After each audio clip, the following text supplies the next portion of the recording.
تو حضرت امیر معاویہ نے کہا لوگ اگر نہ کمائیں اور اس طرح اپنے معاش کی طرف فکر نہ کریں تو ہم دولت اسلام کو کیسے چلائیں، سلطنت اسلام کو. حضرت امیر معاویہ کا خط آیا تو حضرت عثمان غنی نے حضرت ابو ذر غفاری کو، جس علاقے کے وہ گورنر تھے، معزول کر کے کہا آپ میرے پاس مدینے آ جائیں، میرے ساتھ رہیے. آپ ایسا نہیں ہے کہ ان کو دشمنی میں معزول کیا. اور حضرت ابو ذر غفاری کو معزول کر کے اپنے پاس بلایا تو ایسا نہیں ہے کہ ان کے ساتھ بدسلوکی کی گئی، بلکہ حضرت ابو ذر غفاری کو حضرت عثمان نے کہا جب تک آپ مدینے میں رہیں گے آپ کی کفالت میرے ذمہ ہے، جتنا خرچہ جو کچھ بھی لگتا رہے گا وہ آپ میرے سے لیں گے. وہ حضرت ابو ذر غفاری کھڑے ہوئے کہا یہ بندہ کسی کا محتاج نہیں ہے، نہ حضرت عثمان غنی سے 1 روپیہ لیا، 1 سکہ لیا، کچھ نہیں. مدینے کے باہر ربضہ ایک علاقہ تھا، ویران جگہ تھی، وہاں کوئی نہیں رہتا تھا، تنہا پوری زندگی وہاں پر آپ نے بسر کر لی. ان کی بیوی ساتھ تھی، روایت میں موجود ہے جب ان کا انتقال ہوا تو ان کی بیوی چوراہے پر آ کر کھڑے ہو کر اعلان کرتی تھی کہ کوئی آ جائے، میرے شوہر کا انتقال ہوا، جنازہ اٹھانا ہے. جنازہ اٹھانے کے لیے وہ اعلان کرتی رہی. اس طرح کی زندگی گزار کر چلے گئے حضرت ابو ذر غفاری. تو وہ تو نہایت سادہ مزاج تھے. حضرت عثمان غنی نے ان کو اگر گورنری سے معزول کیا تھا تو صرف اس لیے، باقی ان کو کوئی اس طرح کی بدسلوکی کرنا یا ان کے ساتھ برا سلوک کرنا قطعاً مقصد نہیں تھا. اور کچھ صحابہ کے بعد حضرت عمرو بن عاص، یہ مصر کے فاتح ہیں، مصر فتح کرنے والے، ان کو کیوں آپ نے معزول کیا؟ اس کی وجہ یہ ہے کہ مصر کی آمدنی اچھی خاصی تھی، حضرت عمرو بن عاص اس پر توجہ نہیں دیتے تھے. حضرت عثمان غنی نے لکھ کر کے بھیجا کہ مصر کی آمدنی بڑھتی جا رہی ہے، آپ اس میں اضافہ کریں. حضرت عمرو بن عاص اس پر توجہ نہیں دیتے تو آپ نے ان کو ہٹایا. عبداللہ بن ابی سرح ایک دوسرے وہاں پر صحابی تھے، ان کو مصر کی گورنری دی. اور حالانکہ 2 علاقوں میں رہنے کی وجہ سے عمرو بن عاص اور عبداللہ بن ابی سرح کے درمیان کچھ نہ کچھ باتیں چلتی رہتی تھی. لوگ یہ کہتے تھے کہ دونوں کی بنتی نہیں، کچھ معاملات رہے ہوں گے. تو عبداللہ بن ابی سرح کو حضرت عثمان غنی نے مصر کا والی گورنر بنایا. انہوں نے 1 سال میں پورے مصر کی آمدنی کو ڈبل کر کے دکھایا. تو حضرت عثمان غنی کا فیصلہ برحق تھا. اس میں کسی کے بھی ساتھ حضرت عثمان غنی نے ناانصافی نہیں کی، لیکن دشمنان اسلام یہ لسٹ لے کر کے گھومتے ہیں کہ یہ بڑے بڑے صحابہ کو انہوں نے معزول کر دیا اور ان کی جگہ پر اپنے رشتہ داروں کو بٹھایا. حالانکہ عبداللہ بن ابی سرح جن کو گورنر بنایا تھا مصر کا، یہ حضرت عثمان غنی کا رشتہ دار تھے، لیکن 2 سال نہیں گزرے ہوں گے حضرت عثمان نے ان کو بھی گورنری سے ہٹایا. یہ معاملات پیش آتے رہے. اب ایک فتنہ جنم لیتا ہے. اب میں آپ کو بتاؤں تاریخ کی وہ سچائیاں، بلکہ وہ کڑوی حقیقت جس سے آج تک پوری دنیا جوجھ رہی ہے مسلمانوں کی. آج تک پوری کائنات میں جتنے بھی مسلمان ہیں، یہ فرقے جو پیدا ہوئے، اس کی بنیاد کہاں سے شروع ہوئی؟ کس نے یہ بیج بویا تھا مسلمانوں کے بیچ؟ یہ فرقے کیسے پیدا ہو گئے؟ اتنی جماعتیں کیسے ہو گئی؟ یہ تاریخ آج سننا آپ کے لیے بہت ضروری ہے. حضرت عثمان غنی کے دور میں جو لوگ اسلام میں آئے تھے، میں کہہ رہا ہوں کہ یہ ضروری نہیں کہ سب کے سب مخلص اخلاص کے ساتھ آئے ہوں. کچھ تو ایسے ہی در پردہ تھے، منافقین بھی تھے. جب رسول اللہ کے زمانے میں تھے تو ان کے زمانے میں کیوں نہیں؟ ایک شخص ایسا ہے ایران کا رہنے والا. ایرانی لوگوں کو اس زمانے میں سخت خلش تھی عربوں سے. میں نے بتایا عربوں کی دشمنی تھی ان کے ساتھ. جب کسرا کی حکومت چلتی تھی تو ایرانیوں کی عربوں سے نہیں جمتی تھی، برسوں کی دشمنی ہے. عرب کا کوئی شخص ایران میں آ بھی جاتا تو اس کے کندھے کاٹ جاتے تھے. یہ بادشاہ ایک کا نام ہی ذوالأکتاف تھا جو کندھے کاٹنے میں مشہور تھا عربوں کے. اور ایرانی اگر عربوں کے پاس آتے تو ایسا نہیں ہے کہ عرب انہیں چھوڑ دیتے تھے، عرب بھی جو ہے ان کے ساتھ بھرپور مقابلہ کرتے تھے. تو یہ دشمنی کے بعد جب اسلام آ گیا تو ظاہر سی بات ہے ایران میں اب مسلمان تھے لیکن وہ عربوں کی حکومت کے نیچے تھے. حکومت کون کر رہا تھا ان کے اوپر؟ عرب کر رہے تھے. اور اسی ایران کے رہنے والے ایک باشندے کی بات تاریخ میں نے اس سے قبل بھی بیان کیا، لیکن آج بھی نوجوانوں بہت توجہ سے سننا اور تاریخ کا یہ نام ہمیشہ یاد رکھ لینا. عبداللہ بن سبا، ایک یہودی شخص، یہودی بھی اسلام میں آئے ہیں، عیسائی بھی آئے، یہودی تھا، یہ اسلام لایا. عبداللہ بن سبا، یاد رکھو، عبداللہ بن سبا یہ اسلام لایا، اور اسلام لانے کے بعد یہ مسلمانوں کی جماعت میں آیا، لیکن پکا مسلمان نہیں تھا، یہ یہودی ہی تھا. اس نے دیکھا کہ ان عربوں کی حکومت پوری دنیا میں پھیلتی جا رہی ہے، انہوں نے ایران کو فتح کر لیا، شام کو فتح کر لیا، روم کو فتح کر لیا. دل کے اندر جو کڑن تھی اور اس کا بدلہ لینے کے لیے ہمیشہ اس بات کے اندر انتظار میں رہتا تھا کہ کوئی کمی ان کی نظر آ جائے جس کو لے کر کے مسلمانوں میں ہم جماعتیں بنا دیں. تو عبداللہ بن سبا یہ وہ پہلا شخص ہے جو اسلام میں فتنہ انگیزی شروع کرنے کے لیے کیا کیا؟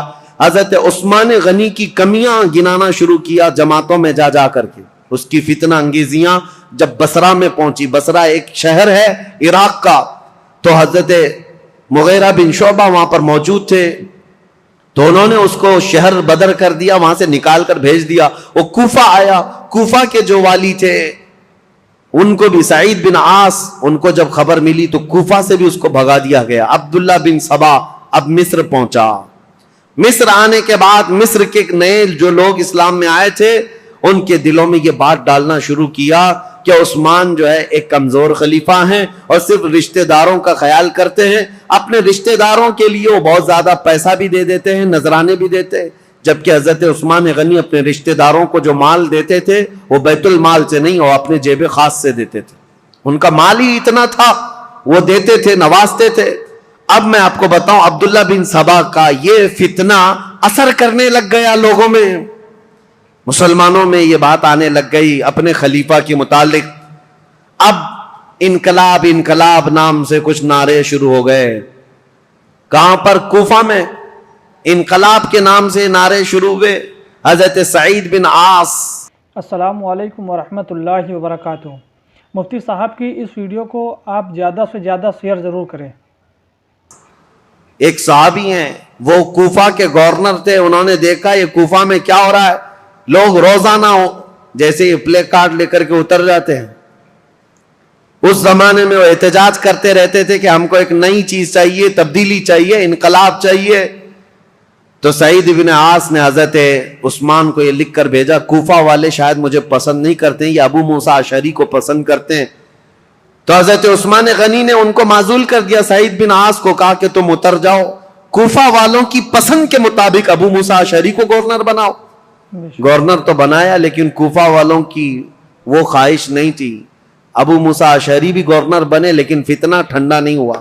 انقلاب انقلاب، کیونکہ یہودیوں کا ڈالا ہوا بیج تھا، انہیں پورے خلافت کو ہلانا تھا. خلافت کے نظام کی دشمن قوم اس دور میں بھی سب سے بڑی کوئی دشمن قوم ہے تو یہودی قوم ہے.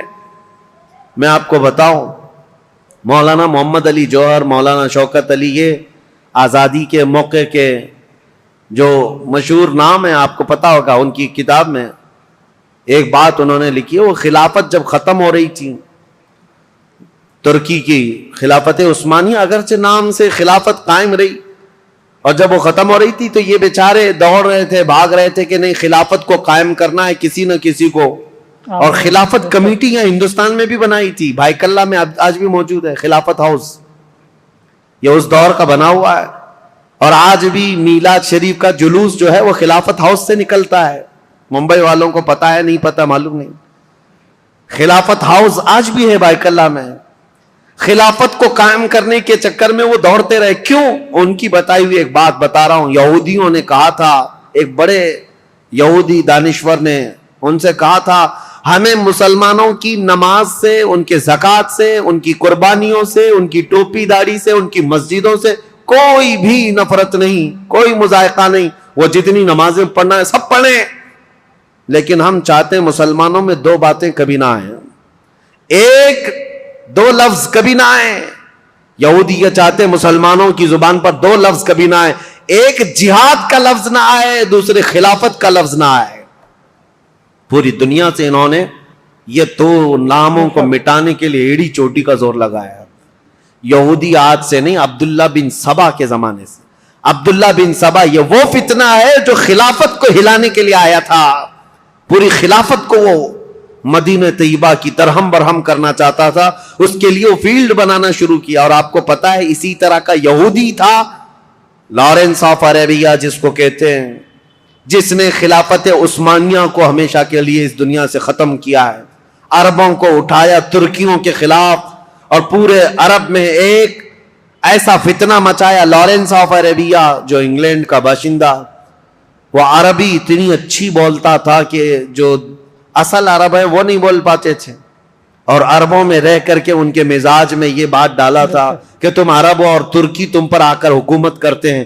بغاوت ایسی کی تھی کہ ترکیوں کے خلاف عرب کی لڑائی چلی 1920 سے لے کر 1930 تک، اور ترکی عرب کا پورا علاقہ چھوڑ کر چلے گئے. اور اس کے بعد یہ سعودی عرب قائم ہوا ہے. سعودی نام ہی نہیں تھا، عرب شریف ہے. حجاز تھا، نجد تھا، اور اصل عرب یمن کہلایا جاتا تھا. سب ڈیوائیڈ ہو گئے، ترکی چلے گئے. اس ڈیوائیڈیشن میں بھی سب سے بڑا رول یہودیوں کا تھا. اور یہ یہودی فتنہ حضرت عثمان غنی کے زمانے میں شروع ہوا ہے. اسی لیے تاریخ بتانا مجھے بہت ضروری ہے. عبداللہ بن سبا نے کیا کرنا شروع کیا؟ مصر کے لوگوں میں، کوفہ کے لوگوں میں، بصرہ کے لوگوں میں یہ بات ڈالنی شروع کی کہ خلافت کے زیادہ حقدار تو حضرت علی ہیں، اہل بیت ہیں، رسول اللہ کے گھر والے ہیں. اہل بیت کی محبت کے نام پر وہ ایک ایسا فتنہ لوگوں میں شروع کیا، جبکہ اسے نہ اہل بیت سے محبت تھی نہ صحابہ سے محبت تھی. وہ تو اسلام لایا ہی تھا بظاہر دکھانے کے لیے، اصلی وہ تو یہودی تھا. لیکن اس کو کہتے ہیں سبائی فتنہ. عبداللہ بن سبا ہے تو سبائی فتنہ. اس سبائی فتنے کا اثر تو اس زمانے کے بڑے بڑے مسلمانوں میں ہو گیا تھا، تابعین میں. کچھ صحابہ بھی سوچنے لگ گئے تھے کیا ہو رہا ہے، ایسے حالات پیدا کر دیا. اب سنی حضرت عثمان غنی رضی اللہ تعالیٰ عنہ کے دور کا آخری حصہ تھا. فتوحات اسلامیہ 6 سال تک تو چلتی رہی، لیکن آخری جو 6 سال ہیں وہ فتنوں میں ہی گئے. ایسے فتنے کہ کبھی انقلاب کے نام پر وہاں جماعت کھڑی ہو رہی، کبھی انقلاب کے نام پر یہاں. اور حتیٰ کہ یہ لوگ مطالبہ کرنا بھی شروع کر دیے کہ عثمان بن عفان کو کرسی سے ہٹایا جائے. لیکن مدینے میں جو صحابہ تھے وہ اس کے سخت خلاف تھے، کسی کو آواز اٹھانے نہیں دیتے تھے. مدینے میں جو صحابہ اکابر صحابہ تھے وہ جانتے تھے خلافت کو ہلانے کا مطلب ہے پورے خطہ اسلام کو ہلا دینا. پھر جو علاقے مسلمانوں کے زیر نگیں آئے ہیں وہ سب کے سب پھر واپس چلے جائیں گے. رعب و دبدبہ پورے خطوں پر ایسا قائم تھا خلیفہ وقت کا، کسی کی مجال نہیں ہوتی تھی. تو خلافت کو ہلانا مطلب اتنے بڑے خطے کو، کہاں نیشاپور، سمرقند، بخارا، قبرص، ترکی اور افریقہ کی سرزمین تک جو خلافت کا دائرہ پھیلا ہے، ایک ہی خلیفہ ہے. اور ایک پلر کو ہلانے کا مطلب سمجھتے ہیں. صحابہ جو مدینے کے تھے وہ اس باریکی کو سمجھتے تھے، لیکن جو نئے آئے ہوئے تھے، جوان لوگ تھے، یہ جوش میں اڑے جا رہے تھے، اڑے جا رہے تھے. اور اس کے بعد یہ فتنہ ابھرتا ہوا یہاں تک پہنچا کہ مصر میں عبداللہ بن ابی سرح جس کے بارے میں بتا رہا ہوں، یہ حضرت عثمان غنی رضی اللہ تعالیٰ عنہ کا رشتہ دار بھی تھا. اس کے خلاف مصر کے بہت سارے لوگوں نے شکایتیں کی کہ یہ بہت سختی کرتا ہے، ایسا ہے، فلاں ہے. بہت ساری شکایتیں آتی رہیں. حضرت عثمان غنی رضی اللہ تعالیٰ عنہ اس وقت ان شکایتوں کی طرف نظر نہیں فرماتے تھے. یہاں تک کہ ایک بار حضرت محمد بن ابو بکر، اب سنی حضرت عثمان غنی رضی اللہ تعالیٰ عنہ کے دور کا یہ سب سے کڑوا واقعہ ہے، بہت کڑوا واقعہ. لوگ سنتے ہیں کربلا کی شہادت اور کربلا میں ہونے والے حالات، لیکن حضرت عثمان غنی کے آخری دور کا یہ واقعہ بہت ہی دردناک ہے. حضرت محمد بن ابو بکر جو صدیق اکبر کے بیٹے ہیں، یہ اور کئی صحابہ آئے مدینہ طیبہ میں. عبداللہ بن ابی سرح نے کیا کیا تھا، جتنے لوگ حضرت عثمان غنی کے پاس اس کی شکایت لے کر گئے تھے حضرت عثمان غنی نے ڈانٹ ڈپٹ لگائی تھی ایک خط میں عبداللہ بن ابی سرح کو کہ تو اس طرح سے کر رہا ہے، توبہ کر، باز آ جا، لوگوں کے حقوق پر دست درازی نہ کر. یہ سب جو ڈانٹ لگائی تھی، عبداللہ بن ابی سرح نے کیا کیا؟ جتنے لوگ مدینے گئے تھے سب کا قتل کروا دیا. جو حضرت عثمان غنی کے پاس شکایت لے کر کے گئے تھے، واپس آنے کے بعد ان کا قتل کروا دیا. یہ بڑا معاملہ تھا. اس معاملے کو لے کر صحابہ آئے مسجد نبوی شریف میں. صحابہ کے درمیان یہ باتیں ہونے لگی کہ اس عبداللہ بن ابی سرح کا کیا کیا جائے. تو حضرت علی کے پاس یہ بات آئی تو حضرت علی نے کہا بالکل یہ قتل کا قصاص کا مقدمہ لے کر کے آئے ہیں. عبداللہ بن ابی سرح کو صرف معزول نہیں، اس کو قتل کرنا چاہیے. اتنے لوگوں کا قتل کیسے کیا؟ صرف شکایت کرنے کی بنیاد پر. اور دیگر صحابہ جو بڑے بڑے صحابہ، حضرت طلحہ، حضرت زبیر، یہ بہت سختی کے ساتھ حضرت عثمان سے بات کرنے لگے. حضرت سعد بن ابی وقاص گئے، انہوں نے بھی، حضرت عمرو بن عاص نے بھی، یہ بڑے اکابر صحابہ تھے، حضرت عثمان سے مطالبہ کرنے لگے کہ اتنے لوگوں کے قاتل کو آپ مصر کا گورنر کیسے بنا سکتے ہیں؟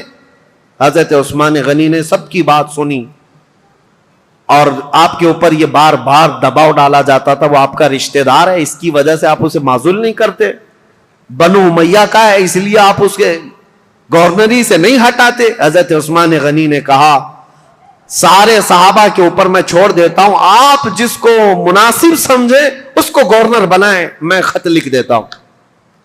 تو جو صحابہ تھے انہوں نے حضرت محمد بن ابو بکر کو کہا کہ ان کو نیا گورنر بنایا جائے اور عبداللہ بن ابی سرح کو مصر کی گورنری سے ہٹا دیا جائے. حضرت عثمان غنی نے لیٹر دے دیا، کہا کہ جاؤ عبداللہ بن ابی سرح کو ابھی کے ابھی معزول کر دینا اور اسے ادھر بھیج دینا، اور آپ آج سے مصر کے والی اور گورنر بن جائیں. حضرت محمد بن ابو بکر جب جانے لگے تو انصار اور مہاجرین صحابہ کی ایک جماعت بھی آپ کے ساتھ جا رہی تھی کہ مصر کے حالات دیکھیں یہ امپلیمنٹ ہوتا ہے یا نہیں، اور مصر کے لوگوں کو سمجھائیں جو ابھی ابھی انقلاب نام سے اٹھے ہوئے ہیں، جن کو بلوائی کہتے ہیں، وہ کسی کے سمجھ میں بھی نہیں آتا. آج تک یہ ایجپشن ویسے ہی ہیں، ان کی کھوپڑی ہٹی رہتی ہے. یہ فرعونوں کے دور کے لوگ ہیں، فرعون ان کو ڈنڈے سے سیدھا کرتا رہا ہے. آج تک ایسی سخت قسم کی طبیعت رکھنے والے لوگ ہیں. ان کو سمجھانے کے لیے انصار اور مہاجرین صحابہ کی ایک پوری جماعت گئی. آپ سنیے ہوا کیا. حضرت عثمان غنی رضی اللہ تعالیٰ عنہ کے گھر میں پلتا تھا مروان بن حکم نام سے. یہ مروان بنو امیہ کا ایک شخص ہے، حضرت عثمان غنی کے خاندان میں، رشتہ دار میں، لیکن صحیح آدمی نہیں تھا، عیاش طبیعت کا. مروان بن حکم حضرت عثمان غنی کے گھر پر رہتا تھا. یہ صحیح آدمی نہیں تھا، یہ ذہن میں رکھ لیں آپ. اس نے کیا حرکت کی، کتنی بڑی حرکت کی، پوری تاریخ میں یہ چیز موجود ہے. ایک طرف عبداللہ بن سبا نے فتنہ مچا دیا تھا پوری جگہ پر، لوگوں میں ورغلا دیا تھا اور نئی جماعت پیدا کرنے کے فراق میں تھا. اور اس کے بعد ادھر مروان بن حکم اور بنو امیہ کی کچھ حرکتیں ایسی، ادھر عبداللہ بن سرح مصر میں فتنہ، قتل کر دیا. حضرت عثمان غنی کے خاندان پر بڑے الزامات آ رہے تھے، لیکن صحابہ جانتے تھے عثمان بن عفان کی طہارت کیا ہے، ان کی پاکیزگی کیا ہے، ان کے اخلاق کیا ہے. اسی لیے سب سے پہلے میں نے ان کی فضیلتیں آپ کے سامنے رکھی تاکہ کسی کے ذہن میں یہ بات نہ آنے پائے حضرت عثمان غنی کیا ایسا کرتے تھے ویسا کرتے. پہلے سب سے پہلے میں نے آپ کو ان کے فضائل سنائے، کسی ذہن میں شک و شبہ بھی نہ آئے. وہ رسول اللہ کے داماد ہیں، میرے آقا کے انتخاب ہیں، سابقون الاولون میں سے ہیں. حضور نے ان کے متعلق فرمایا عثمان کو اب اس کے بعد کوئی عمل نقصان نہیں پہنچا سکتا. بہرحال حضرت محمد بن ابو بکر جا رہے ہیں، کہاں؟ مصر جا رہے ہیں گورنری لینے کے لیے، اور انصار مہاجری صحابہ کے ساتھ جا رہے ہیں. ابھی 2-3 منزلیں طے کیے ہوئے تھے کہ ایک حبشی غلام کو اونٹنی پر بہت تیز رفتار دوڑتے ہوئے انہوں نے دیکھا. یہ انصار مہاجرین صحابہ کی جماعت دیکھا، وہ مشکوک لگ رہا تھا، یا تو وہ کسی کا قاصد تھا یا تو کسی کا بھاگا ہوا غلام تھا. صحابہ نے اسے پکڑ لیا، پوچھا کہاں جا رہے ہو؟ کہا خلیفہ اسلام امیر المومنین عثمان ابن عفان کا پیغام لے کر میں مصر کے گورنر کے پاس جا رہا ہوں. جو صحابہ تھے انہوں نے کہا مصر کے جو گورنر ہیں وہ یہاں ہیں, محمد بن ابو بکر, بات کرو کیا ہے. کہا نہیں, ان کے متعلق نہیں ہے وہ پیغام, ان کے متعلق نہیں ہے, یہ گورنر نہیں ہے. وہ پھر بھاگنے لگا تو اس کی تلاشی لی گئی, اس کے پاس کچھ نہیں ملا, اس کی ساری چیزیں تلاشی لی گئی, کچھ نہیں ملا. اور وہ تھوڑا آگے گیا تھا, حضرت محمد بن ابو بکر کو شک ہوا کہ کچھ تو ہے, یہ اس قدر مشکوک انداز میں کیوں جا رہا ہے. اس کو پھر سے پکڑا, اس کے پانی کا جو مشکیزہ تھا وہ بالکل سوکھا تھا, اس کو ہلایا تو اس کے اندر کوئی چیز تھی, اس کو پھاڑ دیا تو دیکھا ایک خط تھا مہر لگا ہوا. اور پہلے جو خط ہوتے تھے اس کو ڈامر جیسی ایک چیز آتی تھی, وہ لگا کر کے سیل بند کر دیا جاتا تھا, کوئی نہیں کھول سکتا. اور یہ سیل بند خلیفہ کا لیٹر ہوا کرتا. حضرت محمد بن ابو بکر وہ خط لے کر کے آئے اور سارے صحابہ کی جماعت تھی, انصار اور مہاجرین کی, جو ابھی مصر جا رہے تھے. ان کے بیچ میں وہ خط لا کر کے کہا کہ کیا میں اس کو کھول کر کے پڑھوں. سبوں نے کہا کھول کر کے پڑھو. حضرت عثمان غنی سے ملاقات کیے ہوئے ابھی 1-2 دن ہوئے اور اتنی جلدی کوئی پیغام آیا. کھول کر کے جب خط پڑھا اس میں لکھا ہوا تھا عبداللہ بن ابی سرح کے نام, خلیفہ اسلام امیر المومنین عثمان بن عفان کی طرف سے یہ خط ہے کہ اے عبداللہ بن ابی سرح, جیسے ہی محمد بن ابو بکر مصر آئے تو اسے قتل کر دینا, اور جو لوگ تیری شکایت لے کر کے آئے تھے ان کو کسی ہیلے بہانے سے مار دینا, ختم کر دینا. اور مدینے سے ایک جماعت جا رہی ہے, ان کو ادھر ادھر منتشر کر دینا, اور تم اپنی گورنری پر برقرار رہنا. فقط سلام کے بعد حضرت عثمان بن عفان کی مہر لگی ہوئی ہے. یہ کتنا بڑا واقعہ ہے, حضرت عثمان غنی کی مہر لگی ہوئی ہے. اب ظاہر سی بات ہے اس جگہ جو بھی ہوگا وہ آپے سے باہر ہوگا. حضرت محمد بن ابو بکر انہوں نے دیکھا یہ لیٹر میرے قتل کا, ایک طرف خلیفہ نے مجھے گورنر بنا کر بھیجا, دوسری طرف عبداللہ بن ابی سرح اپنے رشتہ دار کو یہ لکھ کر بھیج رہے ہیں کہ میں جیسے آؤں گا قتل کر دیا جائے مجھے. وہ آپے سے باہر تھے. سارے صحابہ انصار مہاجرین وہ سب برہم ہو گئے, سخت نالا ہو. یہ جماعت واپس لوٹ آئی مدینے آئے. مدینے آنے کے بعد سیدھے مسجد نبوی شریف میں آئے. حضرت علی ابن ابی طالب کرم اللہ وجہہ الکریم, حضرت طلحہ, حضرت زبیر, حضرت عبد الرحمن, بڑے بڑے صحابہ موجود تھے. ان سب صحابہ کے پاس لا کر یہ خط رکھا گیا کہ اس خط میں ایسے ایسے معاملات لکھے گئے ہیں. سب صحابہ نے کہا یہ نہایت ہی بہت ہی گری ہوئی حرکت ہے, ایسا ہونا ہی نہیں چاہیے, ایسا کیسے کیا جا سکتا ہے. تو پھر حضرت علی رضی اللہ تعالیٰ عنہ نے کہا اس مسئلے کو امیر المومنین سے ہی پوچھا جائے. تو خط لے کر حضرت علی آئے, آپ کے ساتھ 6 صحابہ اور بھی تھے. حضرت عثمان غنی, یہ آپ کو میں بتا رہا ہوں 70 سال کے بعد تو وہ خلافت پر بیٹھے تھے, اور تقریباً آپ کی عمر ابھی 80 سال کے قریب ہو رہی تھی. اس وقت آپ تو مکمل عبادت میں لگے رہتے تھے. حضرت عثمان کے پاس آئے, حضرت علی نے یہ خط دکھایا. وہ غلام کو بھی پکڑ کر کے لائے تھے, وہ اونٹنی بھی ساتھ تھی. حضرت عثمان سے کہا یہ غلام آپ کا ہے؟ حضرت عثمان نے کہا یہ غلام میرا ہے. کہا اونٹنی؟ کہا یہ بھی میری. اس کے بعد مہر دکھائی, کہا یہ آپ کی مہر ہے؟ کہا میری مہر ہے. کہا یہ خط پڑھ کر کے سنا, یہ خط کیا ہے؟ حضرت عثمان غنی نے خط سنا, اس کے بعد کہا اللہ رب العزت کی وحدانیت کی قسم, ان میں سے ایک حرف بھی میرا لکھا ہوا نہیں ہے, میں اس سے بری ہوں. حضرت علی فوراً اٹھ گئے, کہا صحابہ سے آج تک ہم نے عثمان کو قسم کھاتے ہوئے نہیں سنا تھا. ان کی پاکیزگی, ان کی طہارت ایسی تھی کہ ان کو قسم کھانے کی ضرورت نہیں پیش آئی. تو کہا کہ عثمان بن عفان اگر حلف اٹھا چکے, قسم کھا چکے ہیں, تو یہ خط ان کا ہو ہی نہیں سکتا. حضرت طلحہ, حضرت زبیر تھے, انہوں نے کہا ٹھیک ہے ہم نے تسلیم کر لیا, داماد رسول امیر المومنین سے آج تک ہم نے جھوٹ سنا نہیں ہے, آپ اس پر بھی جھوٹ نہیں بول رہے ہیں, لیکن مسئلہ یہ ہے کہ یہ تو معلوم کریں کہ یہ ہے کس کا. اس خط نے پورا فتنہ مچا دیا ہے. محمد بن ابو بکر ماننے کو تیار نہیں ہے. اب یہ خبر مصر بھی پہنچ گئی, اور مصر کے جو بلوائی تھے عبداللہ بن ابی سرح سے جو پریشان تھے, وہ سب کے سب جماعت بنا کر مدینے آ گئے, مدینے میں داخل ہو گئے. حضرت طلحہ اور حضرت زبیر نے جب تحقیقات کی تو پتہ چلا حضرت عثمان کے گھر میں رہنے والا مروان یہ اس کی حرکت تھی. اس نے حضرت عثمان غنی کی مہر چرائی تھی اور خط چرا کر کے اس پر لکھا اور حضرت عثمان کی مہر لگائی. ان کی اونٹنی لیا, ان کا غلام بھیجا اور اس کو یہ کہہ کر بھیجا امیر المومنین کا حکم ہے مصر کے گورنر لے جاؤ. لیکن بیچ میں پکڑا گیا اور راز فاش ہو گیا. جیسے ہی پتا چلا مروان چھپ گیا.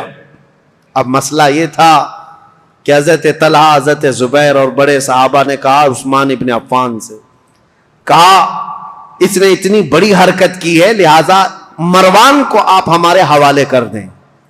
حضرت عثمان رشتہ داروں کے لیے بڑے نرم بھی تھے. آپ کو پتا تھا اگر مروان کو ان کے حوالے کیا جائے تو قتل ہو جائے گا, مار دیا جائے گا. حضرت عثمان غنی نے مروان کو ان کے حوالے نہیں کیا. بس یہی بات تھی جو بہت بڑا فتنہ لاحق ہو گیا. حضرت علی کرم اللہ وجہہ الکریم نے بھی سارے صحابہ سے کہا حضرت عثمان غنی اگر مروان کو آپ کے حوالے نہیں کرنا چاہتے تو سب کے سب چلے جائیں, اس لیے کہ سزا دینے کا حق خلیفہ وقت کو ہے. عثمان ابن عفان سزا دیں گے. حضرت علی اس میں حق بجانب تھے. لیکن حضرت علی کرم اللہ وجہہ الکریم نے بھی حضرت عثمان غنی سے کہا تھا کہ اس مسئلے کو جتنی جلدی آپ فرو کریں گے, ٹھنڈا کریں گے, اتنی جلدی ہم سب کے لیے امان ہے, ورنہ فتنہ بہت بڑھ چکا ہے.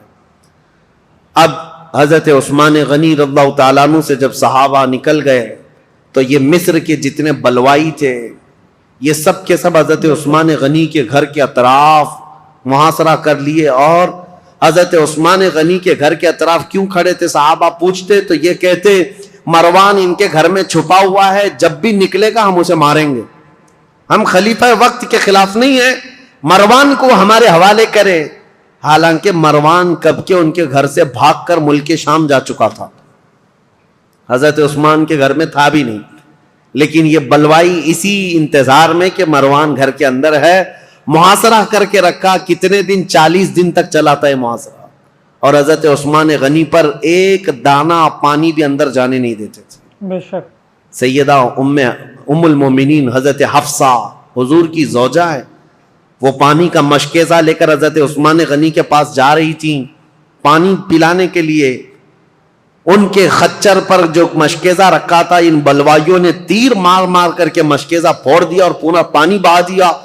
ام المومنین کو تک حضرت عثمان کے گھر جانے نہیں دیا, حضرت عائشہ صدیقہ کو تک جانے نہیں دیا. یہ نئے آئے ہوئے لوگ تھے اسلام میں سب, یہ بلوائی. ایک دن حضرت عثمان غنی چھت پر کھڑے ہوئے اور پوچھا لوگوں سے, کیا ہے لوگوں, کیا تم میں علی بن ابی طالب ہیں؟ لوگوں نے کہا نہیں ہے. کہا تم میں سعد بن ابی وقاص ہے؟ لوگوں نے کہا نہیں ہے. کہا طلحہ یا زبیر ہیں؟ کہا نہیں ہے. حضرت عثمان نے چھت سے پکار کر کہا کیا میری بات علی بن ابی طالب تک کوئی پہنچا سکتا ہے؟ کہا کہ کیا بات ہے؟ کہا علی بن ابی طالب سے یہ کہہ دو کہ عثمان بن عفان پچھلے 4-5 دن سے پانی کا ایک گھونٹ بھی نہیں پیا ہے. خبر ملی مولا علی کرم اللہ وجہہ الکریم کو. حضرت علی رضی اللہ تعالیٰ عنہ نے اپنے دونوں شہزادوں کو لے کر حضرت حسن اور حضرت امام حسین کو پانی کے مشکیزے بھرے اور چند جوانوں کو لے کر حضرت عثمان کے گھر پہنچ گئے اور پانی پہنچایا. یہ صرف اور صرف یہی پانی تھا حضرت عثمان کے گھر جو پہنچا, آخری پانی تھا جو حضرت علی بن ابی طالب کی طرف سے آیا تھا. میرے عزیزو یہ باتیں اس لیے بھی بیان کرنا ضروری ہے کہ لوگ ایسی چیزیں کنٹروورسی بیان کرتے ہیں کہ حضرت علی میں حضرت عثمان میں نہیں بنتی رہی ہوگی اور انہوں نے ایسا کیا ہوگا. نہیں, حضرت علی کی نہیں بنتی تھی. حالانکہ حضرت عثمان کے گھر کے دروازے پر پہرا دینے کے لیے امام حسن اور امام حسین کو کھڑا کیا گیا تھا. اور عبداللہ بن زبیر, حضرت زبیر نے اپنے بیٹے کو کھڑا کیا, حضرت طلحہ نے اپنے بیٹے کو کھڑا کیا ہے, بڑے بڑے صحابہ نے اپنے اپنے بیٹوں کو حضرت عثمان کے گھر کے دروازے پر کھڑا کیا ہے. اور یہ تنبیہ کی تھی یہ بلوائی مصر کے کہیں رات کے وقت یا کہیں انجانے میں عثمان بن عفان کے گھر میں داخل نہ ہو جائیں اور کہیں ان کو نقصان نہ پہنچائیں. یہاں تک کہ یہ بلوائی جو ہے مصر کے جو لوگ آئے تھے ایک مرتبہ تیر چلائے تھے ان تیروں کی وجہ سے حضرت امام حسین کا پورا سینہ زخمی ہو گیا, خون خون ہو گئے تھے, اور حضرت امام حسن مجتبیٰ کے سر پر زخم آیا تھا نیزے سے. یہ حضرت عثمان کی حفاظت پر دونوں شہزادے کھڑے تھے, اور یہ خون اتنا بہہ گیا تھا جس کو دیکھ کر کے ڈر گئے. محمد بن ابو بکر ان میں تھے, انہوں نے کہا اے لوگو, ہم تو عثمان بن عفان اور بنو امیہ کے خلاف کھڑے ہیں, ابھی تم نے ان کا خون اتنا بہا دیا کہ بنو ہاشم ان کا یعنی بدلہ لینے کے لیے آ جائیں گے. بنو ہاشم کون ہے؟ رسول اللہ کا خاندان. اور امام حسن اور امام حسین جب زخمی ہو گئے ہوں تو رسول اللہ کا جو خاندان ہے بنو ہاشم, وہ تو بدلہ لینے کے لیے آ جائیں گے. محمد بن ابو بکر نے کہا معاملہ سب الٹ جائے گا, عثمان بن عفان کو کوئی دیکھے گا ہی نہیں, حسن اور حسین جو زخمی ہوئے اس کا بدلہ لینے کے لیے قوم ہم پر ٹوٹ پڑے گی, اس لیے اس کام کو جلدی کر دو.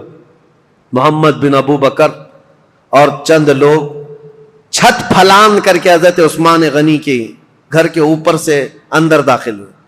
اس وقت سیدنا عثمان بن عفان قرآن کی تلاوت کر رہے تھے, قرآن پڑھ رہے تھے, اور رسول کریم صلی اللہ تعالی علیہ وسلم کو ایک دن پہلے خواب میں دیکھا تھا. نبی پاک صلی اللہ تعالی علیہ وسلم کو خواب میں دیکھ کر پھوٹ کر رونے لگے حضرت عثمان. کہا یا رسول اللہ, وہ قوم جس کو میں نے بیر روما وقف کر دیا تھا جب مدینے میں کسی کے پاس پانی نہیں تھا, میں نے ان کے لیے پانی وقف کیا, آج وہ قوم مجھے پانی نہیں دے رہی. نبی پاک صلی اللہ تعالی علیہ وسلم نے حضرت عثمان سے کہا کیا ہے عثمان, تھوڑا اور برداشت کر لو, کل میرے ہاتھ سے پانی پیو. حضرت عثمان کہتے ہیں حضور کو خواب میں اتنا دیکھنے کے بعد تسلی ہو گئی. 40 دن کا محاصرہ چلا ہے حضرت عثمان کے ساتھ, 40 دن کا, وہ 40 دن روزے سے گزرے. حضرت عثمان غنی رضی اللہ تعالیٰ عنہ کی یہ سختیاں, اور جب پانی بھی نہیں پہنچتا, کھانا بھی نہیں پہنچتا, اس وقت رسول کریم صلی اللہ تعالیٰ علیہ وسلم کے کئی صحابہ, میں یہ بات میں بتاتا ہوں, محمد بن ابو بکر چھت پھلانگ کر کے آئے تھے, اس سے پہلے کئی صحابہ آئے, حضرت طلحہ آئے, حضرت زبیر آئے, اور دیگر بڑے صحابہ آئے. کہا امیر المومنین یہ حالات بڑے سخت ہو گئے, 3 باتوں میں سے ایک بات کر لیجیے آپ, یا تو آپ کسی چھپے ہوئے راستے سے ملک شام چلے جائیں, وہاں آپ کی حفاظت ہو سکتی ہے, یا تو پھر مروان کو پکڑوا کر کے اس کو سب کے سامنے سزا دے دیں, معاملہ ٹھنڈا ہو سکتا ہے, یا تو پھر آپ اپنی خلافت سے دستبردار ہو جائیے, خلافت سے آپ ہٹ جائیے. حضرت عثمان نے کہا یہ تینوں کام نہیں کر سکتا, حق ہے, مروان میرے پاس نہیں. رہی بات مجھے ملک شام جانے کی بات کر رہے ہو, حضرت عثمان غنی کہتے ہیں میرے جسم کے ٹکڑے ہو جائیں میں رسول اللہ کا مدینہ چھوڑ کر نہیں جا سکتا. میں رسول اللہ کا پڑوسی ہونے کے لیے اپنا وطن مکہ چھوڑ کر یہاں آیا, اپنی جان بچانے کے لیے میرے نبی کا شہر چھوڑ کر نہیں جا سکتا. اور رہی بات تیسری, خلافت چھوڑ دیجئے, سنو اس بات کا مجھے شوق نہیں ہے, لیکن میرے آقا صلی اللہ تعالی علیہ وسلم کی حدیث ہے, رسول اللہ نے فرمایا تھا عثمان بن عفان کو ایک جبہ دیا تھا, اور اس کے بعد کہا اے عثمان, اللہ تمہیں ایک جبہ پہنائے گا اور میری امت اس کو اتارنے کی کوشش کرے گی, لیکن تم موت تک اس جبے کو اتارنا مت. حضرت عثمان نے کہا اس جبے سے مراد رسول اللہ نے جو فرمایا تھا وہ خلافت کا جبہ تھا جو اللہ نے مجھے پہنایا, اور میں نے اپنی زندگی میں رسول صادق صلی اللہ علیہ وسلم کی بات سچ ہوتے دیکھا. قوم مجھ سے وہ جبہ اتارنے کی کوشش کر رہی ہے, اور میں ابھی تک برقرار ہوں تو صرف رسول اللہ کے فرمان کی وجہ سے. میرے آقا نے فرمایا ہے. تو صحابہ نے جب یہ 3 باتیں رکھی, حضرت عثمان نے تینوں کا جواب دیا تو سب صحابہ چلے گئے. اب وہ 40واں دن تھا جب حضرت عثمان قرآن کی تلاوت کر رہے تھے. حضرت حسن, حضرت امام حسین, حضرت عبداللہ بن زبیر, حضرت طلحہ کے بیٹے, یہ سب دروازوں پر کھڑے تھے, لیکن چھت سے یہ لوگ داخل ہو گئے. جیسے ہی آئے, محمد بن ابو بکر کون ہے؟ حضرت ابو بکر صدیق کے بیٹے. ان کے قتل کا فرمان گیا تھا نا, تو ظاہر سی بات ہے ان کو غصہ تھا. حضرت عثمان کے خط میں کس کے قتل کا تھا؟ ان کے قتل کا مسئلہ لکھا ہوا تھا. عبداللہ بن ابی سرح کو جو خط لکھا گیا تھا مروان نے, وہ محمد بن ابو بکر کے قتل کا تھا. تو محمد بن ابو بکر داخل ہوئے اور آتے ہی حضرت عثمان غنی کی داڑھی پکڑ لی. کہا عثمان بن عفان سے, امیر المومنین آپ ایسا کیسے کر سکتے ہیں, میرے ساتھ ایسا کیسے کر سکتے ہیں آپ؟ ایک طرف مجھے گورنر بنا کر بھیج رہے تھے اور دوسری طرف اس کو میرے قتل کا لیٹر بھیج رہے تھے. حضرت عثمان نے نہیں کچھ نہیں کہا اے محمد اگر تیرے باپ یہ حرکت کرتے ہوئے دیکھتے تو زندہ نہیں بچتا. وہ ڈر گئے محمد بن ابو بکر, کیونکہ حضرت ابو بکر صدیق اگر دیکھ لیتے اس بات کو. حضرت عثمان نے صرف اتنا جملہ کہا اگر تیرے باپ ہوتے تو میری داڑھی تک تیرا ہاتھ نہیں آ سکتا تھا. تو حضرت محمد بن ابو بکر ان کے ہاتھ پر کانپنے لگ گئے, پیچھے ہو گئے, اور اس کے بعد دروازے پر جا کر زور زور سے توبہ کرنے لگے مجھ سے کیا ہو گیا, اور گھر سے باہر نکل کر کے آئے. لیکن حضرت محمد بن ابو بکر کے ساتھ جو مصر کے 2 بلوائی آئے تھے انہوں نے اپنے نیزے سے حضرت عثمان کے سینے پر مار کر کے ان کو شہید کیا. انا للہ و انا الیہ راجعون. سیدنا عثمان بن عفان رضی اللہ تعالیٰ عنہ کو جس وقت شہید کیا گیا, آپ کا خون نکل کر کے قرآن کے ورقوں پر پڑا تھا, اور جس آیت پر پڑا تھا وہ یہ تھی فَسَيَكْفِيكَهُمُ اللَّهُ, اللہ ان لوگوں کے لیے کافی ہو جائے گا, اللہ ان کے لیے کافی ہو جائے گا. صبغۃ اللہ ومن احسن من اللہ صبغہ, اللہ کا رنگ سب سے بھاری رنگ ہے, اس سے بہتر رنگ کس کا ہے. اس آیت پر وہ خون کے قطرے پڑے تھے. وہ قرآن پاک آج بھی ترکی میں موجود ہے. حضرت عثمان غنی کا تلاوت کرنے والا جو قرآن تھا, میرے عزیزو یہاں شہادت عثمان بن عفان ہو گئی. اتنا قتل ہوتے ہی آپ کی جو بیوی اس وقت موجود تھی نائلہ, یہ چھت پر کھڑی ہو گئی اور چیخ کر کے لوگوں کو خبر دینے لگی امیر المومنین قتل ہو گئے, امیر المومنین قتل ہو گئے. آواز سن کر کے صحابہ تیزی سے دوڑنے لگ گئے مسجد نبوی کے آس پاس. سب صحابہ جمع ہونے لگے. حضرت علی کرم اللہ وجہہ الکریم کی بات پھر میں بتاؤں. حضرت علی باہر کہیں گئے ہوئے تھے, آپ کو خبر دی گئی تو سرپٹ دوڑاتے ہوئے گھوڑے کو اس طرح سے مدینے آئے تھے, اور آتے ساتھ سب سے پہلے حضرت علی کرم اللہ وجہہ الکریم نے حضرت عثمان کو قتل ہوتے ہوئے دیکھا تھا, مقتول پڑے ہوئے تھے. تو آتے ساتھ سب سے پہلے حضرت امام حسن کو ایک تماچا لگایا, امام حسین کے سینے میں گھونسا مارا اور کہا کیا میں تم دونوں کو عثمان بن عفان کی حفاظت کے لیے نہیں کھڑا کیا تھا. دونوں شہزادے رو پڑے اور کہا بابا جان ہم نے ان کی حفاظت میں کوئی کمی نہیں کی, یہ بلوائیوں نے چھت کو پھاڑ کر کے حضرت عثمان کے گھر میں داخلہ لیا ہے اور ہمیں اس بات کی خبر نہیں تھی. اگر انہیں ہمارے درمیان سے جانا ہوتا تو ہم کسی کو زندہ نہ چھوڑتے.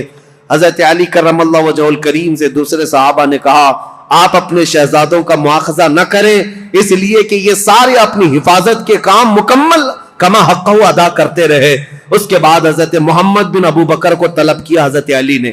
حضرت علی جلال میں تھے, پوچھا محمد بن ابو بکر کہاں ہے, بلایا اور ان کو پکڑ کر کے لائے اور کہا کیسے تم داخل ہوئے. کہا یہ میری غلطی تھی, چھت کے اوپر سے میں داخل ہوا. کہا تم قاتل ہو عثمان بن عفان کے. کہا اللہ کی قسم میں عثمان بن عفان کا قاتل نہیں ہوں, میں بالکل انہیں قتل نہیں کیا. جیسے ہی میرے ہاتھ ان کی داڑھی تک گیا انہوں نے میرے باپ کا نام یاد کیا اور مجھے غیرت ایسی آئی کہ میں کھڑا نہ ہو سکا اور ان کے دروازے پر کھڑے ہو کر کے میں نے سچی توبہ کی ہے. حضرت علی کرم اللہ وجہہ الکریم نے ان کی باتیں سنی, اتنے پر کافی نہیں, ان کا ہاتھ پکڑ کر گھر میں لے گئے اور امیر المومنین عثمان بن عفان کی جو اہلیہ تھی ان کو طلب کیا, جو زوجہ تھی وہ گھر میں اندر تھی, بلایا اور کہا کیا عثمان بن عفان کے قاتل یہ ہیں؟ ان کی زوجہ نے کہا نہیں, یہ گھر میں اندر آتے ہوئے تو ان کو میں نے دیکھا ہے اور انہوں نے قتل نہیں کیا, یہ جتنی باتیں کہہ رہے ہیں وہ سچ ہے. انہوں نے داڑھی بھی پکڑی تھی, میرے شوہر نے ان سے کہا بھی تھا ابو بکر ہوتے تو یہ نہیں ہوتا, تو یہ چھوڑ کر چلے گئے تھے. یہاں تک کہ حالات کی میں شاہد ہوں کہ یہ چھوڑ کر گھر سے نکل گئے تھے, لیکن ان کے ساتھ 2 لوگ آئے تھے مصر کے رہنے والے لوگ, میں انہیں جانتی نہیں, انہیں پہچانتی نہیں, ان دونوں نے قتل کیا ہوگا. ان کے علاوہ کوئی وہاں عینی گواہ نہیں تھا, عینی شاہد نہیں تھا, آئی وٹنس نہیں تھا حضرت عثمان غنی کو قتل ہوتے ہوئے دیکھا ہو کسی نے.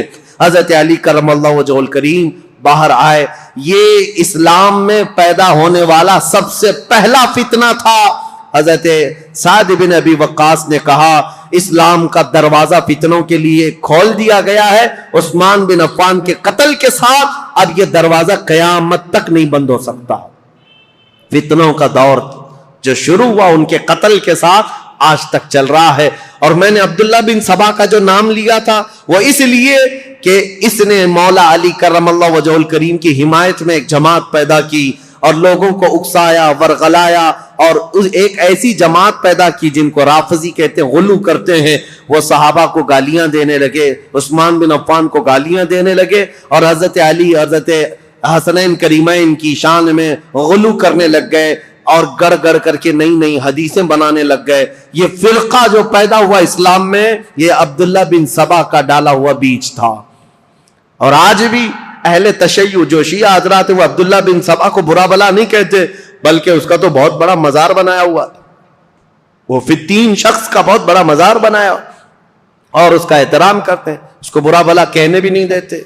لیکن تاریخ کی سچائیاں یہ ہے اسلام میں سب سے پہلے یہ فتنہ لانے والا, مسلمانوں کو بھڑکانے والا, خلیفہ وقت کے خلاف اکسانے والا عبداللہ بن سبا تھا. اور اس کے فتنے کا اثر یہاں تک پہنچا کہ حضرت عثمان بن عفان کا قتل ہو گیا, حضرت عثمان شہید ہو گئے. اللہ اکبر. 12 سالہ یہ خلافت کا دور ختم ہوتے ہی اسلام کی ان سرحدوں میں اور ان زمینوں میں ایسا اندھیرا چھا گیا, ایسا اندھیرا چھا گیا کہ اس کے بعد پھر یہ خلافت کا دور جو آگے بڑھا زیادہ دن تک نہیں, مولا علی کرم اللہ وجہہ الکریم کا دور آیا اور اس کے بعد خلافت راشدہ ختم ہو گئی.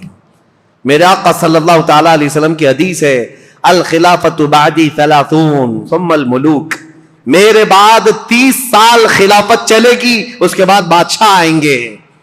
اور اگر آپ کاؤنٹ کریں گے تو یہ چاروں خلفائے راشدین جو ہے ان کی مدت اور ان کا زمانہ ٹوٹل 30 سال کا ہوتا ہے وہ رسول اللہ کے فرمان کے مطابق.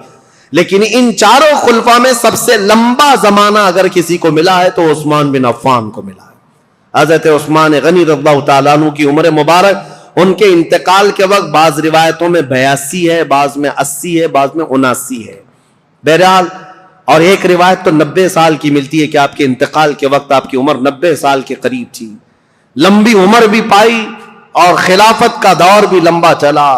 رسول پاک صلی اللہ تعالی علیہ وسلم نے ان کو اپنی ایک انگوٹھی دی تھی اور کہا تھا کہ اس کو سنبھالے رکھنا, اور اس انگوٹھی کی آپ بہت حفاظت کرتے تھے. اور حضور نے فرمایا تھا جس دن تم سے یہ انگوٹھی ضائع ہو جائے گی فتنوں کا دروازہ ایسے کھلے گا کہ قیامت تک کوئی اس کو بند نہیں کر سکے گا.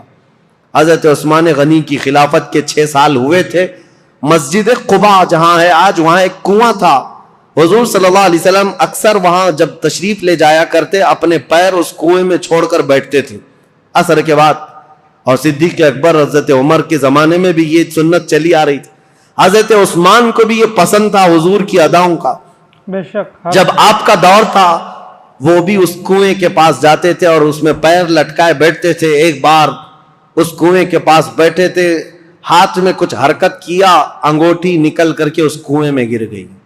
آپ کی خلافت کے 6 سال ہوئے تھے, اسی وقت یہ واقعہ پیش آیا. اس انگوٹھی کو تلاش کرنے کے لیے پورے کنویں کا پانی خالی کروا دیا, ریت بھی چھنوا دیا, لیکن اس انگوٹھی کو نہ ملنا تھا, نہ ملی. حضرت عثمان نے کہا یہ میرے آقا صلی اللہ علیہ وسلم کی بشارت تھی. اس کے بعد جو فتنے اٹھے, ایسے اٹھے تھے کہ ایک جہجہ غفاری نام کا شخص, حضرت عثمان غنی منبر پر کھڑے تھے مسجد نبوی کے, خطبہ دے رہے تھے اور ان کا عصا تھا ہاتھ میں. وہ جہجہ غفاری بیچ خطبے کے دوران کھڑا ہوا, حضرت عثمان غنی کو برا بھلا کہتے ہوئے ان کے ہاتھ سے لکڑی چھین لیا اور گھٹنے پر رکھ کر کے ان کے عصا کو توڑ دیا تھا. سامنے اس طرح کی حرکت کرنے کی کسی کی مجال نہیں تھی, لیکن حضرت عثمان غنی کی نرم مزاجی کا لوگوں نے فائدہ اٹھایا. حضرت عثمان غنی نے کچھ نہیں کہا, منبر سے اتر آئے, کہا اللہ میرے معاملے کے لیے کافی ہے. صحابہ کہتے ہیں وہ جہجہ غفاری لکڑی توڑ کر کے باہر نکلا نہیں تھا کہ اس کے گھٹنے میں سڑن پیدا ہوئی. ایسی سڑن پیدا ہوئی کہ اس کے گھٹنے میں کیڑے پڑ گئے تھے. ہمیشہ پیپ بہتا تھا اور اسی گھٹنے کے اس سڑن کی بیماری میں ہی اس کی موت ہو گئی. اور پھر یہ بھی روایت موجود ہے جتنے بلوائی آئے تھے حضرت عثمان غنی کے قتل کے لیے وہ سب کے سب وہاں سے قتل کر کے جانے کے بعد جب یہ معاملہ ختم ہوا حضرت عثمان غنی کی تدفین ہو گئی, جا رہے تھے, جاتے ہی راستے میں اکثر کے دماغ پورے پاگل ہو گئے, دیوانے ہو گئے, اور اسی پاگل پن میں وہ اپنے سروں کو ٹکراتے ہوئے مر گئے. ان میں سے ایک شخص بھی بچا نہیں جو مصر پہنچا ہو. حضرت عثمان غنی رضی اللہ تعالیٰ عنہ کی کرامات بھی بہت ساری ہیں, بہت ساری ہیں. سیدنا عثمان بن عفان رضی اللہ تعالیٰ عنہ یقیناً محبوب خدا تھے, محبوب مصطفیٰ تھے, ان کے بارے میں کوئی بھی کلام نہ کرنے پائے. عزیزان گرامی, آج کے دور کی بات میں آپ کے سامنے رکھ کر گفتگو کو سمیٹتا ہوں. بہت سارے آج ایسے کھٹمل آئے ہوئے ہیں جو سیدنا عثمان بن عفان کی طرف انگلی اٹھاتے ہیں, اور ان کی شہادت کے متعلق میں ایک روایت بتا دوں. ابن عساکر کی روایت ہے اور مسند ابی یعلا کی روایت ہے. حضرت عبداللہ بن عباس نے فرمایا جس کو حضرت عثمان بن عفان کے قتل کی خوشی ہے یا ان کی موت کی خوشی ہے, حضرت عثمان بن عفان کے متعلق بہت بڑی روایت میں پیش کر رہا ہوں. عبداللہ بن عباس فرماتے کہ یہ جو مصر کے لوگ جو قتل کرنے آئے تھے یہ اگر زندہ رہتے تو حضرت عبداللہ بن عباس دونوں باتیں کیا کہتے ہیں, پہلے یہ بات سن لو. کہتے ہیں اسلام میں سب سے پہلا فتنہ حضرت عثمان کا قتل ہے اور سب سے آخری فتنہ دجال کا ظاہر ہونا ہے. دونوں فتنوں کو آپ نے برابر کہا ہے تو کتنا بڑا ہوگا ہے عبداللہ بن عباس. اور کہتے ہیں جتنے قتل کرنے کے لیے آئے تھے یہ سب کے سب وہ لوگ ہیں جو آخری فتنہ جو اسلام میں آنے والا ہے دجال کا, یا اس دجال کے پیروکار لوگ ہیں.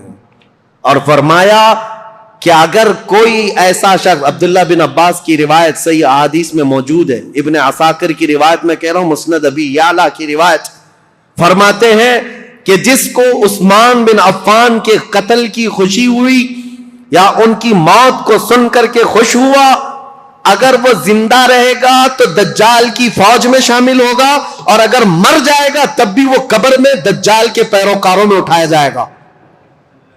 اتنی بڑی وعید ہے. ظالموں جو سوشل میڈیا پر آج بکتے رہتے ہیں, پھیلاتے رہتے ہیں, گند پھیلاتے ہیں عثمان بن عفان کے متعلق, اور جانتے ہو انہوں نے ایک نئی چیز بدعت شروع کر رکھی ہے.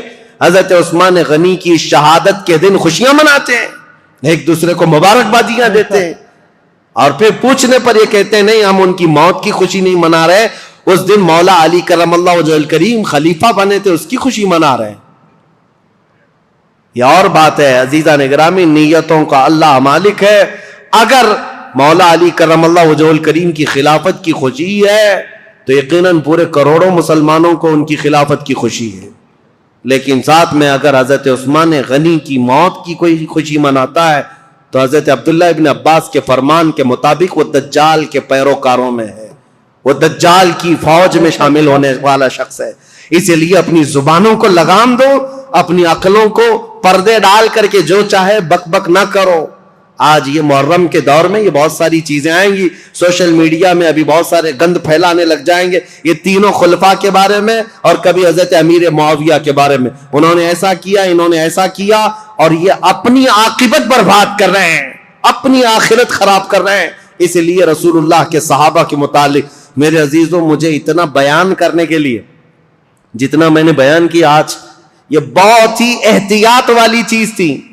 اگر اس میں میری زبان کہیں پر پھسلی ہو, لاکھ مرتبہ میں توبہ کرتا ہوں اللہ کی بارگاہ میں, مولا مجھے معاف کر دے. میں استغفار کرتا ہوں مولا مجھے معاف کر دے کہ حضور صلی اللہ تعالیٰ علیہ وسلم کے صحابہ کی تاریخ بتا رہا ہوں. یہ آسان کام نہیں تھا.